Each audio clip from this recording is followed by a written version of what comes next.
Previously on HUTV.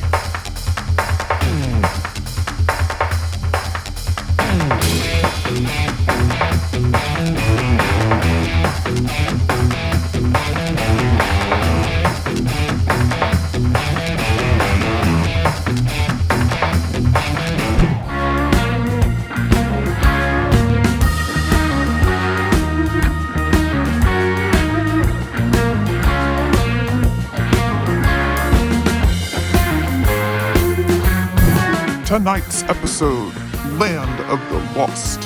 Hello and welcome to episode 8 of HUTV, Huntsville Utilities Television. As you can tell right off the bat, this episode is going to be a little different because, well, I'm not Todd. Todd will be back next week, but thankfully I've got Caitlin here to help me out. Hello everyone, always glad to be here. We're going to do our best to give you an excellent episode, and we cannot wait for Todd to come back.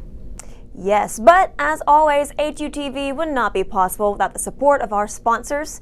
And here with this week's sponsor is a life-size cardboard cutout of our one and only president and CEO, Wes Kelly. So this week's episode of HUTV is sponsored by the floppy disk. Even when you don't know what is on it, there's always a moment's pause before you throw it away. And occasionally, you just stick it back where you found it because you don't have anything that can read it. The floppy disk. Thank you, Flat Wes. And this week we've got so many things to cover. It's hard to believe that we're already halfway through March and we've already experienced spring forward. And so now our days will finally start to get longer.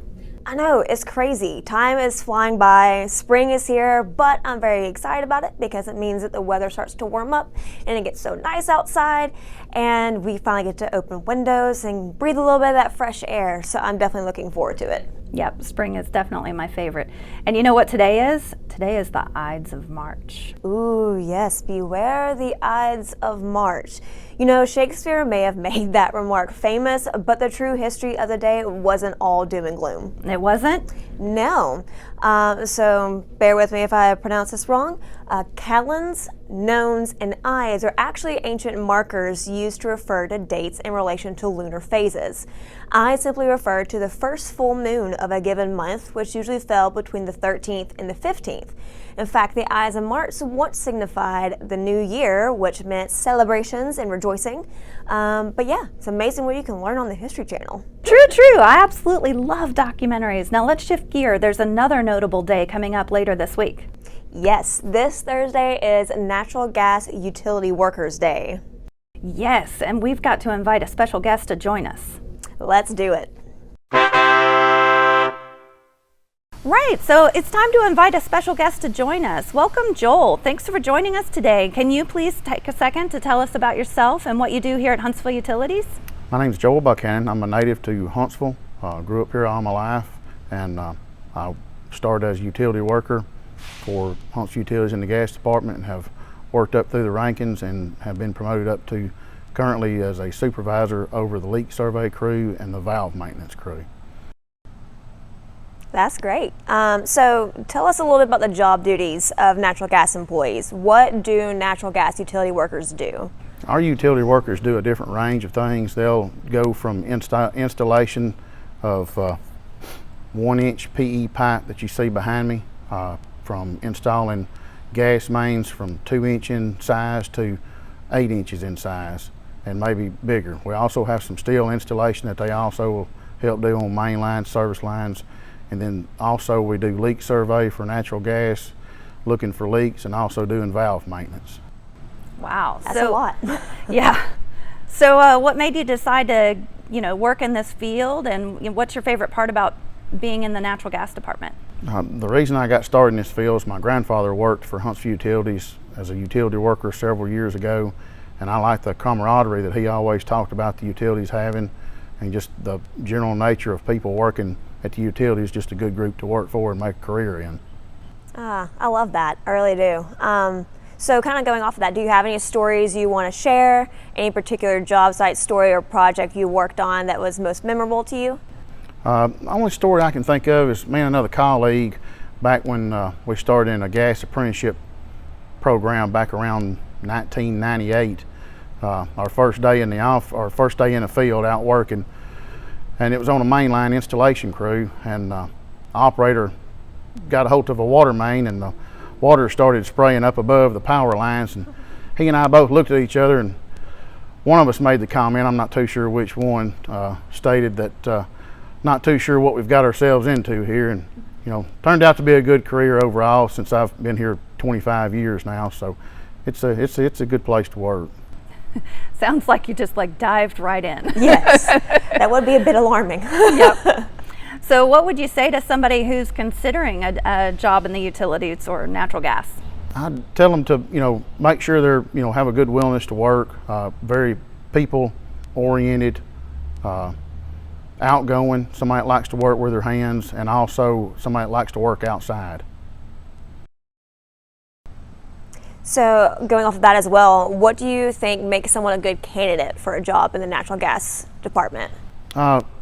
Kind of like I said just a second ago, just mainly just somebody that likes to work outside, very outgoing personality, willing to be a team player, and just willing to work. Nice. Awesome.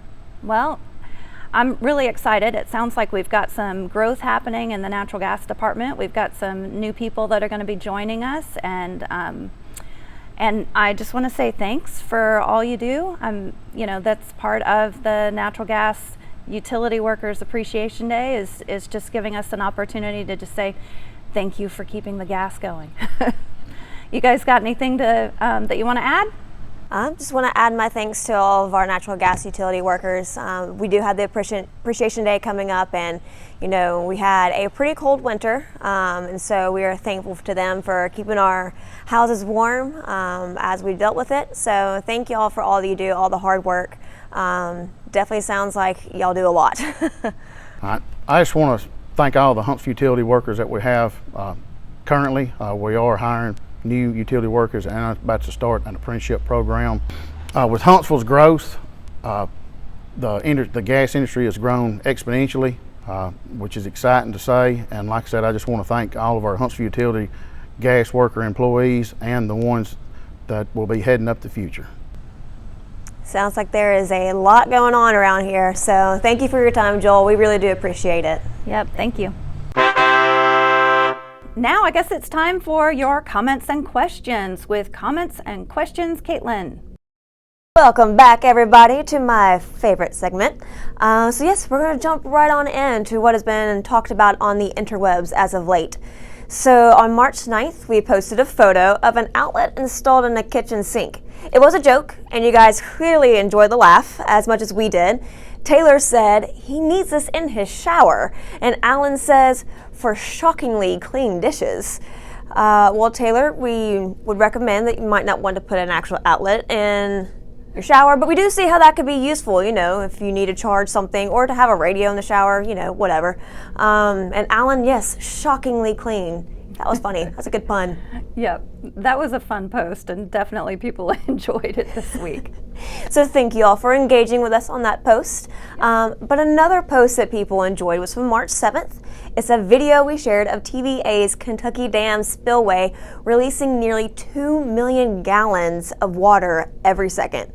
OC says, very good, and Christine commented with a gif of watchful eyes because it was definitely a sight to behold. It was. It was a great video. I concur. All right, well, so I guess we've got to move on. Todd would normally have us do the birthday shout out. So today's birthday is Marjorie Merriweather Post. Born on this day in 1887, Marjorie Merriweather Post was an American businesswoman, philanthropist, and socialite who is also known as one of the richest women of the 20th century America. She had inherited Postum's cereal company from her father, business tycoon C.W. Post. She got married and divorced 4 times and also strengthened her empire, acquiring several companies and naming the conglomerate General Foods. Oh yeah, and Marjorie was also in the entertainment industry. In 1929, Marjorie acquired Ringling Brothers and Barnum and Bailey Circus and added it to Mar-a-Lago to arrange a show featuring trapeze artists, clowns, and the world's smallest mule. But of course, Todd would be very sad and disappointed with us if we did not say that she will go on to live in immortality as one of the guys and gals on the old Dutch Masters cigar box. So happy birthday to you, Marjorie. So before we go, we want to remind you that the first day of spring is just around the corner. The mild temperatures of spring make it an excellent time to do energy efficient related home improvement projects. Now, if you're like me and you're going to enjoy doing some landscaping, before you go out and dig any holes, you got to give us a phone call to 811. 811 will come out, and it's a free service, and they will mark the utility lines so that you don't create any disruption in your utility service. Which is never a good thing. No. Ever. But, as always, guests on HUTV receive a copy of the HUTV home game. Handy for mom, dandy for dad, rinses clean in any dishwasher, and stores flat in any drawer. The HUTV home game. So, until next time, please keep sending us your comments and questions because we want to hear from you. We love engaging with you all. And we'll be back next week with another episode. So, for Amanda, Todd, Flat West, and myself, and all of us here at HUTV, thanks for watching, and remember, you can't spell utilities without you.